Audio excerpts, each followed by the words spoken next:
Hello, I'm Mike Pothier, Programme Manager of Catholic Parliamentary Liaison Office. Today, I'm speaking to Trevor Manuel, another person who probably needs very little introduction to a South African audience, but a long-serving finance minister from 1996 to 2009. Before that, Minister of Trade and Industry for 2 years.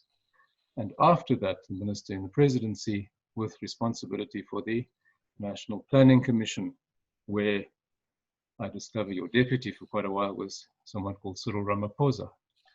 It is indeed that, yes. Yes. And he's gone on to inherit huge headaches, and at the moment you haven't so much. Trevor, at the moment with the COVID crisis and so on, we are seeing a lot written and said under the heading of "Don't let a crisis go to waste." That says when we eventually emerge from all of this, we must take the opportunity to rebuild our economy in a new way, a way that's more inclusive, more equal, much more supportive of emerging business, small business, Black-owned business, the informal sector, and so on. President even slipped into one of his recent addresses to the nation that phrase, radical economic transformation. Do you think that this crisis actually represents us with such an opportunity? Or are we just going to be stuck in survival mode for the foreseeable future? Thank you very much, Mike, and thanks for the opportunity of having this discussion. You know, the interesting challenge is, or the starting point might be to try and understand the ownership patterns in the South African economy. And I think that whilst from time to time people call out the names of big oligarchs in South Africa, an Oppenheimer, Rupert, Patrice Motsepe, but in the main, ours is actually what I would call a shareholder economy. And the shareholders in this economy are largely people who contribute to pension funds. If you look at the structure of ownership in this economy, there's about 10 trillion. The bulk of it is actually with retirement funds, life companies, the government employees pension fund, and this is where ownership is based. And if you look at the primary shareholders of any of the top 50 companies listed on the stock exchange, you will find the same funds, I'm calling them funds so that I can generalize off them, represented on the top ownership structure of any of those companies. Yeah. I think that with 2 trillion rand, the PIC, for instance, is in fact, they can determine what happens on the stock exchange. Now that actually takes account of a big chunk of the South African economy. And so when you look at the formal part of the economy, it's all there. And so whether you're talking of manufacturing or mining or retail or even large agriculture, it's there. So you go down the road to a mall, and the mall is owned by a fund that has the same shareholder companies or funds invested in it. You walk through the mall, and all of these retail stores have, to some or other extent, the same shareholder body. So you walk into a grocery retail store or a clothing retail store, and that shareholder model is actually what dominates. And so in respect of companies, they all owe an accountability to the fund managers who represent it. And I think that it's this issue that we need to understand, that's unlikely to change the shape of the larger parts of the formal South African economy, with or without COVID. The key issue, I think, is to try and understand where the major pain is being felt through COVID. And my sense is that this is in the small and medium sector, And you can break that up. There's a fair amount in tourism, for instance. There are parts in other part in leisure, and I'm going to use the term leisure broadly enough to include restaurants and so on and so on. And many of these are effectively what the Americans call mom and pop shops, that have grown up, that have grown organically, and certainly in democracy, you've seen this very significant rise of jobs in the sector, and it's that. And I would imagine that hurts the most. So as we emerge, as the country emerges from this COVID crisis, the question is what's going to be available for the taking, if you wish. So if somebody had their eyes set on one of the larger retail stores, the chances are unlikely that the owners of those stores, largely the pension funds, would let it go or would just relinquish it, partly because those funds also have responsibility to their contributors and their pensioners. I'll take you back some time. We'll get into this in a moment. In '96, when I became Minister of Finance, we had a big problem with the costs of debt service to the government. And I hadn't been in the job for very long, and Madiba called me and asked me what keeps me awake at night, and I said, it's the fact that by 1998, debt service costs would be the largest expenditure item. So Madiba, coming at this issue from a rational rather than an economist perspective, said, so that money's already spent and we are now paying the interest on it. I said, yes, Mr. President. He said, but we can't be spending more on the past than the future because the money's spent. And so what shall I do? Shall I call, and in his own parlance, shall I call Harry and Anton, being Oppenheimer and Rupert, and ask them to relinquish the debt? And then I took the time to explain to him that the pension funds were actually the primary holders of government debt.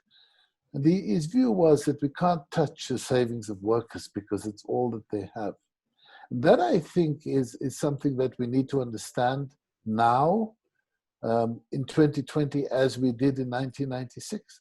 The holders of this wealth is effectively you and I and every other person who's contributed to pension funds. And that, I think, makes up the largest chunk of ownership. There are some individual parts to it. I mean, there's about 2.4 trillion rand of unit trust, and that largely would be individually owned. But the bulk of it is actually contractual in pension funds. So we must then begin to understand the parts of the economy that are most at risk. And I think it's those sectors that grew phenomenally in the last 30 years. You see it in every city in this country that are most at risk. Those are the people who weren't able to pay salaries and so on. The large companies in the main had some savings, perhaps some investment funds, were able to tide themselves over. Many of them were able to pay their workers, albeit at a reduced rate. And so, in short, I don't see some cataclysmic event that says suddenly you're going to change all of this. Similarly, I mean, if you look at what exists in the mining sector at the moment, it's not as large as it once was, but it's not as though the owners of those mines, largely again, as representatives of the pension funds, are going to pack up and walk away and just hand these mines over. I think that it's one of those things that's easier said than done. But the other more important question is, what do we think an appropriate shape of the economy should be? Because ours, notwithstanding the very best endeavors, is still largely an economy marked by very high concentrations.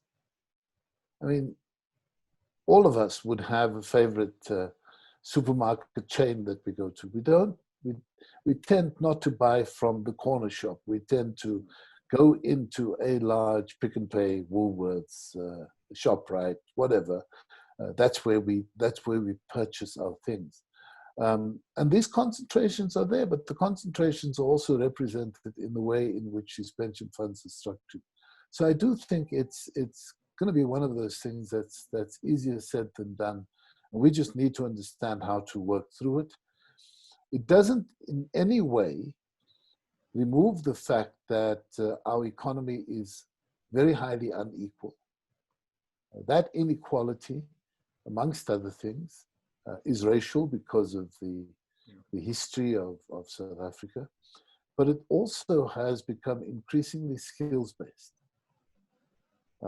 And you know, where people have skills, in particular skills that the modern economy requires, and you think of things like information technology and digital platforms and stuff like that. Regardless of race, people have been able to accumulate wealth very quickly out of those kinds of sectors. But if you don't have the skill, merely being in the right place at the right time is unlikely to be what places you in a position where you begin to deal with these issues. The other question on inequality, which is fundamentally important, is that whereas by the early 1990s, income and wealth were largely racially defined. Now, residually, that still is there. But where there have been patterns under democracy, they've actually been within. So within the African community, I think you've seen a very rapid growth of inequality, as some people acquired wealth very rapidly and other people were left behind. So I think it's a complex issue that we do need to engage with. And then I think it's also going to be quite important that we try and understand the efficiency of government in all of these matters.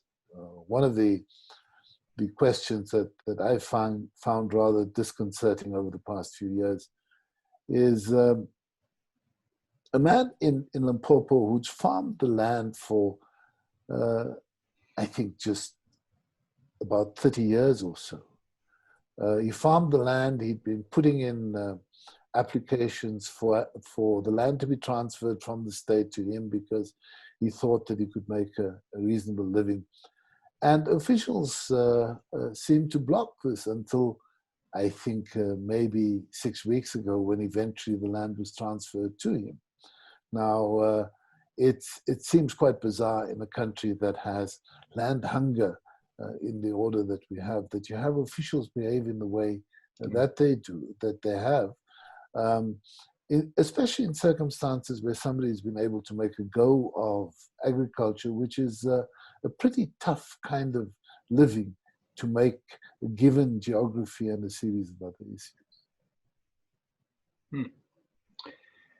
So you say it's easier said than done, restructuring economies. Another thing which seems to be much easier said than done is the whole area of macroeconomic planning. In our history since '94, we've had a number of these overarching plans. We started with the RDP. A few years later, we had GEAR. Then we had Kisa, which I think most people have probably forgotten about. We may have had one or two others. And then towards the end of your tenure, we came up with the National Development Plan. And yet, it always seems to have been a real struggle to make those plans leap from the page into the actual workplace. Is there a general problem with implementation, and does it mean that this grand macroeconomic planning is somehow doomed to failure? Look, I think that we have implementation challenges. I think that part of those implementation challenges result from the fact that whilst our constitution creates three arms of government, and the judiciary has held its own over the past while, but relative to the executive, our legislature has been rather poor. and hasn't been able to establish the same levels of accountability. It's complicated by the fact that it would be fair to assume that many members sitting in the benches of Parliament would like to aspire to become to be able to join cabinet or something, and so tend not to rock the boat. We need ways through that. I don't think that these are binary choices that we make as a country. But let's walk through those examples you mentioned. The RDP was born, in fact, it was adopted by the ANC and its alliance partners in January of 1994 and became the election manifesto for the ANC for the first democratic elections.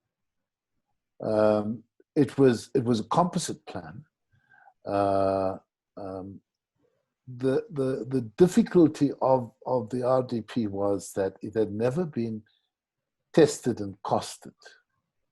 So there were some statements that were quite adventurous. You say 1 million houses in 5 years. Where, how, what process are going to follow? Nothing wrong with the intent, but for a government program, it lacked that kind of issue. And in fact, there were parts of the RDP that said the costing must be done once we get into government. So I think that there were remnants of it that remained, but as a composite plan, wasn't followed through, and there were issues raised in there that were actually abandoned by bureaucratic negligence rather than because they were just fundamentally wrong. I look these days at issues such as the battle for people to have access to clean potable water. And what the RDP did was to set timelines. So, in the first 2 years of democracy, the idea was that everybody should have access to a stand tap within 100 meters of their home. And then 2 years later, it must be within 20 meters, and thereafter, it should be water in the home.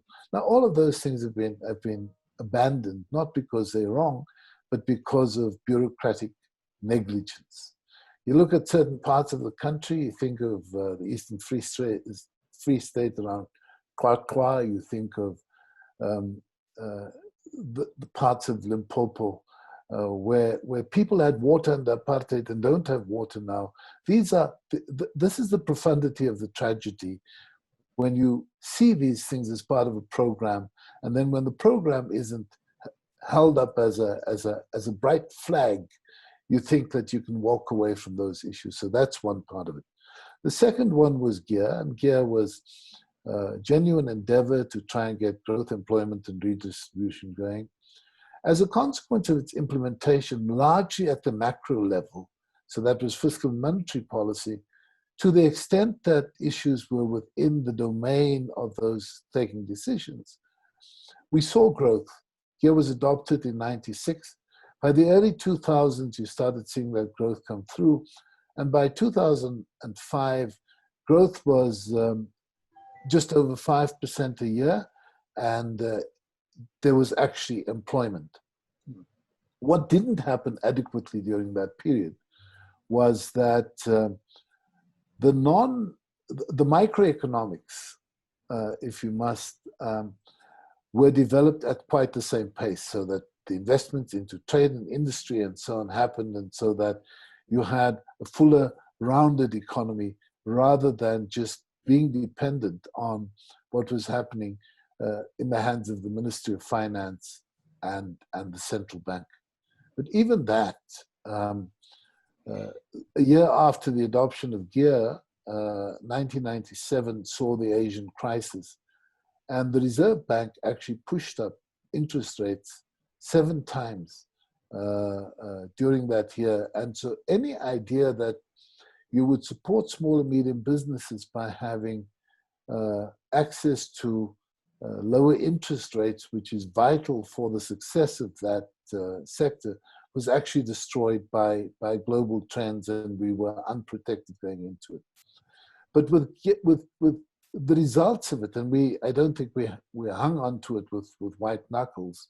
We could see growth coming through the economy. It was also a good time because commodity prices were high, and we could create a lot more employment in the economy.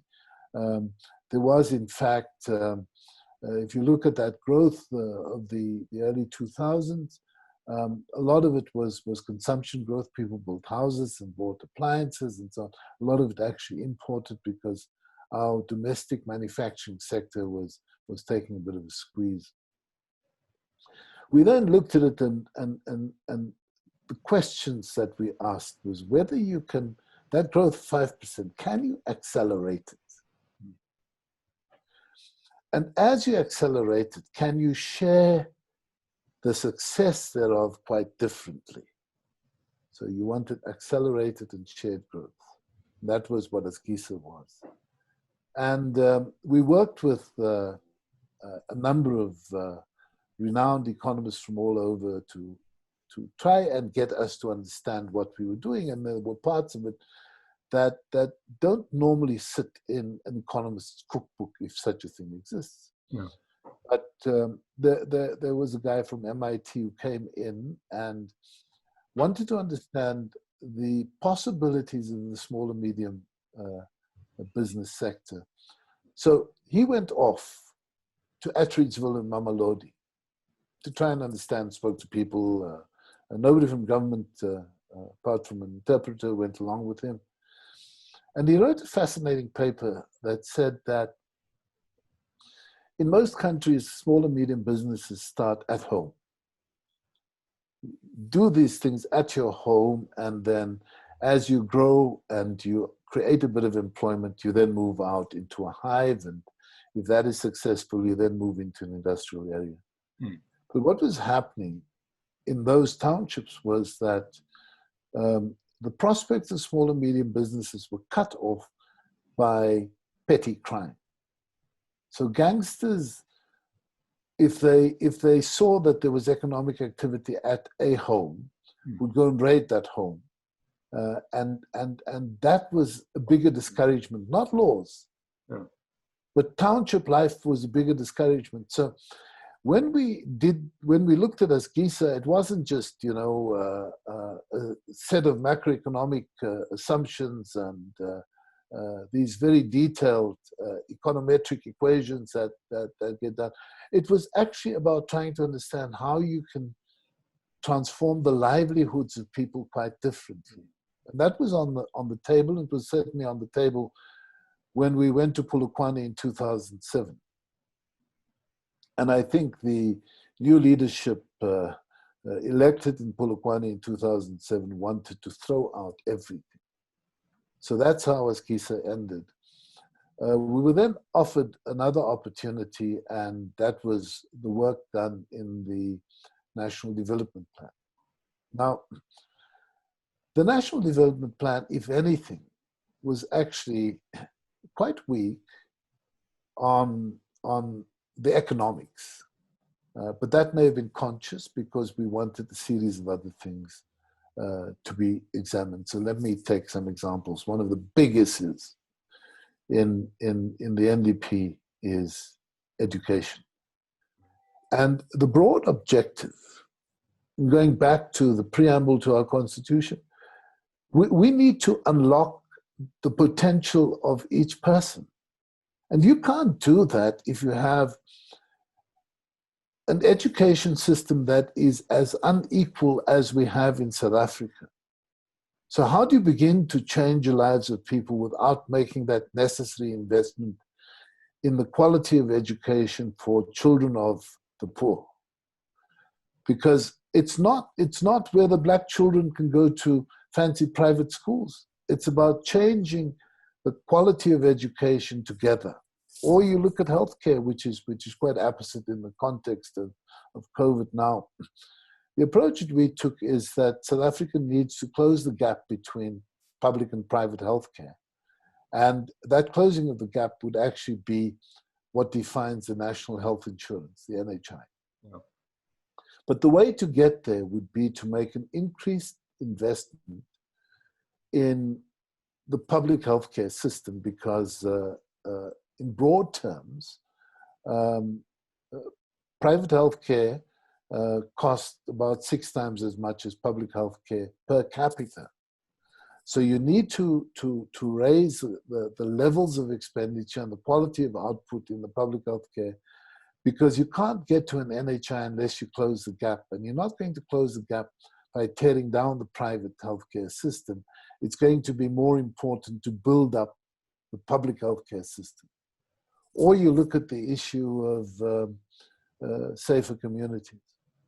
Because the issue of safe communities is not something that impacts on very wealthy people who live in gated estates.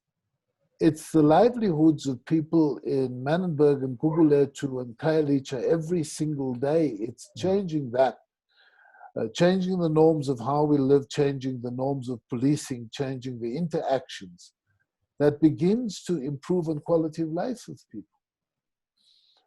Similarly, a big part of the NDP was focused on spatial planning, and we've done too little on spatial planning since the dawn of apartheid. So wherever we look, I think the vestiges of the Group Areas Act are still around. Mm-hmm. So unlike the other examples I'd mentioned, the NDP's focus was actually on all of these things and on jobs, of course. The difficulty was that we didn't quite socialize it sufficiently throughout all of society and ensure that people all took ownership of this. And we didn't have government that was actually paying attention to the detail of how it would get delivered. Yeah. And these things need to work together. The signals were right. Even Jacob Zuma was saying at the time that it's not a government program, it's a South African program, and he was right about it. But very little was done to put in place the measurement of change. And I'm saying, if you had a stronger parliament, if you had stronger oversight by parliament, you could have taken each of those departments in line function and advanced this cause quite differently. And unfortunately, the NDP became just a slogan that gets dusted off from time to time. Yeah. It sometimes feels like, when Donald Trump walked out of the White House across the road to St. John's Church and held up a Bible, there was nothing about that was Christian or St. John's or anything else. Yeah. It was just the mouthing of something. Yeah. And I think that the NDP became not dissimilar to that. It was ambitious, but part of what it tried to do was to say, here is our constitution. Our constitution stands up on its own merits. Why don't we reinvigorate the campaign for the constitution and have the values of the constitution measured in the quality of life of people? That was the approach that was taken with the NDP. I think that it may be necessary to give this another burst, but that on big plans. We'll come back to that in a moment. I want to just touch on the question of the informal sector. You mentioned in connection with Kisa, for example, that studies were done on the township economies and trying to uncover some of the perhaps less obvious obstacles that stand in the way of the growth of that kind of economy. Now we know that we have huge unemployment, 35%, 40%, whatever it actually is. But so many of the working age unemployed people are not sitting at home. They are busy. They are cutting hair. They're selling things. They're making ends meet one way or the other, selling illegal cigarettes and booze at the moment, perhaps, but that's also part of the economy. This informal sector seems to be something which, on the one hand, some people want to with goodwill, they want to support it, but then they want to regularize it, and they want to move in there and teach people how to do it better, etc., etc.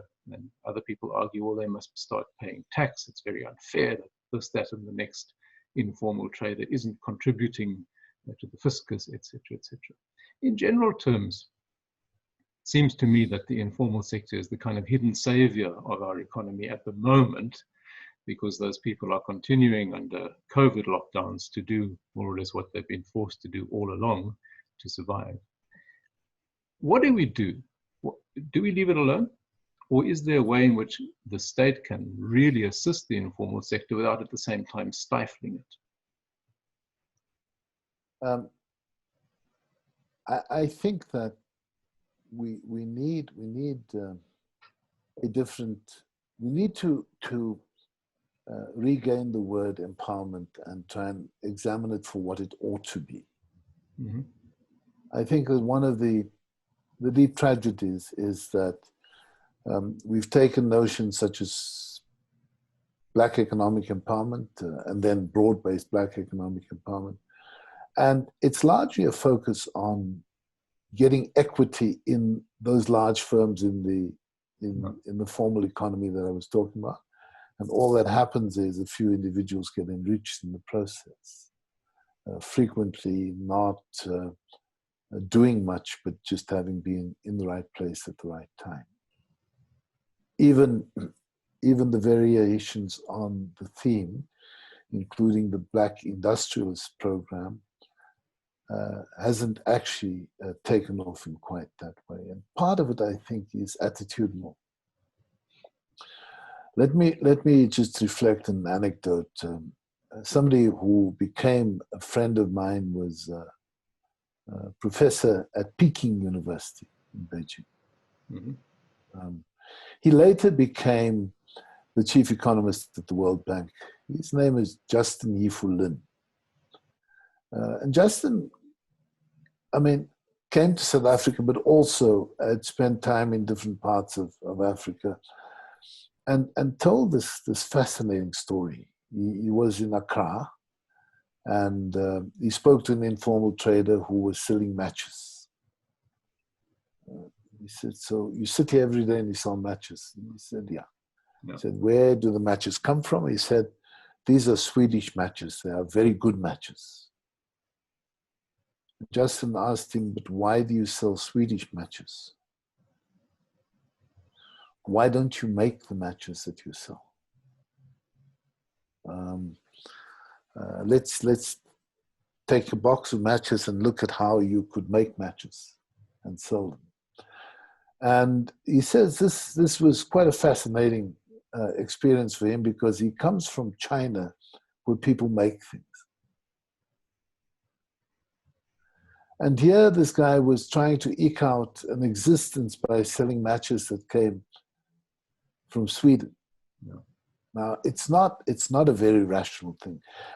Parts of this informal sector that we see in South Africa, and take just the example of football jerseys, whether it's a Kaizer Chiefs and Orlando Pirates or Cape Town City jersey. Mm. If it's fake, the counterfeit was probably made in China. Yeah. Now, you've got to pause and reflect on what kind of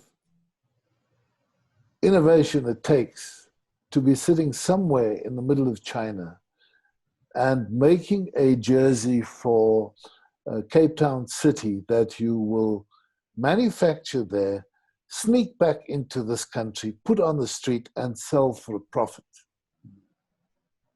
And these are not things that people in South Africa do. And I'm not suggesting that counterfeit ought to be what we do. But what is not present frequently is that drive and innovation that says, I can do this thing better and differently. Yeah. Now, how we get there and how we then tie people who are operating at that level into an environment, because there's a whole ecosystem that would give you access to finance, becomes a fundamentally important part of this discussion.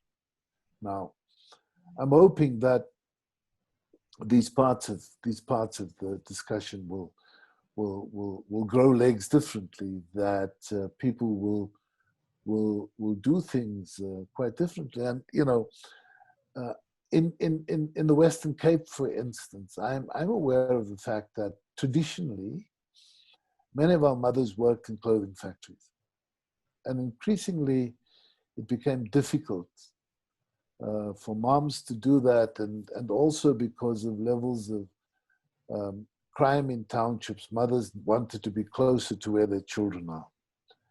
And they grew from the late 80s through to certainly the mid-90s, a movement called the CMT movement, cut, make, and trim, where somebody would build an extension to the house, and 10 or 12 women would come there. They'd each acquire a sewing machine. They'd pay a bit of a rental. They'll get contracts from clothing factories. They would sew at home. They could be there for their children. But that entire movement has died. Now, it's not going to be the pretense that you can start a petrochemical company in a backyard in Khayelitsha, but rather to take those first important steps that can make a difference, and for some support network that actually understands that this is how change happens in society. I mean, you've seen the phenomenal growth of something like the taxi industry, and it's not so long ago. Let me correct myself. I was saying that to my sons the other day. Not so long ago, it was 1980. They say, "Dad, that was 40 years ago. It's 2 generations ago."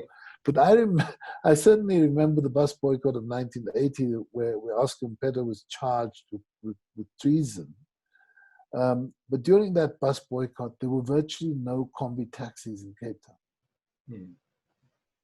Now, you look at the growth of this, and this is where networks that support the development of business can make a lot of difference. Government is pretty useless at this. What government ought to do is to change some of its behavior, and in fact, on one occasion before Cyril Ramaphosa became deputy president, we went off to the little industrial area in Mitchell's Plain, and we were amazed by the quality of output of people there. They started out as little industrial hives, and there were people making furniture and other people making very, very important bits of engineering for fencing and so on and so on. All of it right in that localized community. And some of that ought to be what government does again, so that you can give people a leg up and access to where the change will come from. Anyways. Just last question then, and it's something that you referred to a little while back, the possibility of sort of trying again to get the National Development Plan or something similar on track. And when I spoke to Stephen Friedman a couple of weeks ago, he also floated the idea that maybe we do need that famous, what people call the economic Edessa, that somehow after this crisis, we get together government, labor, business, I think civil society as well has an important role there. And we try to thrash out some sort of fresh start, new approach or whatever. But again, that could be criticized as just a pipe dream, nice words. Is it something you think is possible, desirable? The premise of the National Development Plan was largely on a social compact.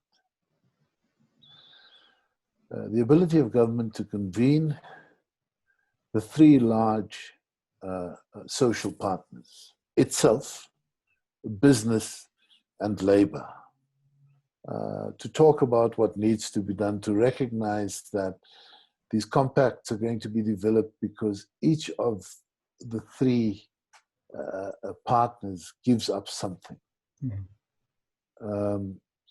And during this COVID arrangement, NEDLAC has met quite a few times, probably once earlier this week, twice last week, to try and thrash through how you begin to effect change. But you know, it's one of those things that requires leadership with commitment and foresight.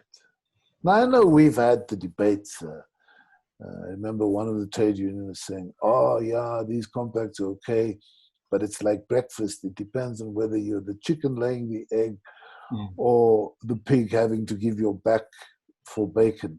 But it's not as crude as that. I was, you know, when we worked at the National Development Plan, part of what we did was to take the plan being developed and test it with various segments in society. Yeah. So we'd sit with the trade union movement, we'd sit with COSATU and NACTU separately, and FIDUSA separately from that as well, and talk them through what they were hearing, whether it met their objectives, and so on and so on. Were there things that they would draft differently?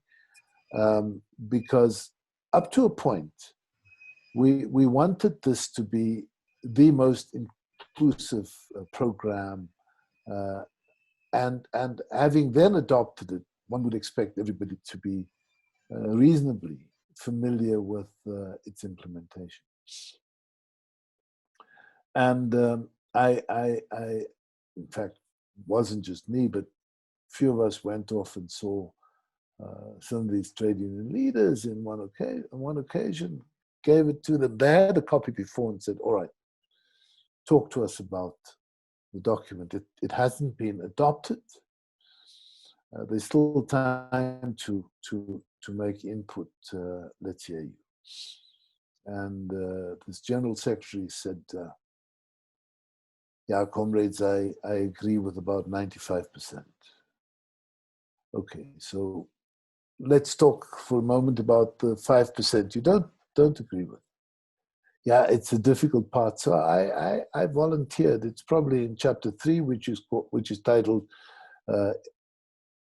Employment in the Economy. He said, yeah, that's where we have difficulty. So I proffered a view that it would remain an imperfect document. It can only acquire life if it's given that life. So if you agree with the 95%, and in particular, going back to the issues I raised earlier in this interview, education, health, and community safety, because that impacts on the lives of working people very directly. Why don't we work at that? And while we're working at that and put the metrics in place to be able to check our own performance on that, we can continue to put teams together to work and ensure that we have a high level of agreement on the economy. He promised that they would do that, but he could never deliver on it. And that is where I think that when you try and effect transformation such as this, it's beyond the technical detail. Right? You put two economists in a room and they can have a long debate about the content of growth. They can have a very exhaustive debate about the equations that you will use to kind of factor in growth and so on and so on. You can have very lengthy technical debates on all manner of other issues. But ultimately, change in society happens not because of those kinds of things. It happens because leadership are prepared to put trust on the table. And you need the trust to bring together various segments of society. And I'm taking a view of a social compact. You need business, labor, and government to agree on what would drive this forward to the next level. You need to agree within the rules of that you will all be equally harsh on those who violate. I mean, I saw earlier this week a young man who got a large contract to supply personal protective equipment into the education system, who took the money and went off and bought himself and know how many very fancy and expensive cars. That person, everybody must agree, must go to jail immediately. You know, you're not going to mess around with that. You're going to call out things that are wrong, and you're going to support that which is right, regardless of the origin of the idea. And then those same people involved in that leadership are going to turn around and persuade their constituents of why things need to happen in a particular way. I mean, you know, not having been involved in the trade union movement directly, but in my early youth, cut my teeth in YCW, I kind of grew accustomed to some of these things. The hardest thing a trade unionist will always tell you is to turn to your members and say, we were unsuccessful in this strike for the following reasons. Let us not remain on strike. Let's call off the strike, but let us regather for the next battle. It's a very, very difficult issue, but that's what leadership is ultimately about. And I'm hoping that part of the realization of COVID and we'll all receive the severity of the disease by the way in which it touches our lives and our families and our communities and so on, but that we pause and reflect and then consider what is wrong with the society. And because of the levels of inequality, there's no basis for solidarity across society. There's no basis for fraternity across society. And we need to get there. And we can only get there if we are led there. And that, I think, is part of what we now need to put on the table. And as we then sort of take these issues forward, understanding that this is not going to be a perfect scenario by a long chalk for any of the components who convene. But as we deal with that, you can then look at life at the next phase, emerge and say, okay, the economy must perform both a social function. What is that social function? How do we want to measure the social side of the economy? And it must perform a market function. And then not interfere with the choice of people, because at the next election, some may want more social and others may want more market. That's okay.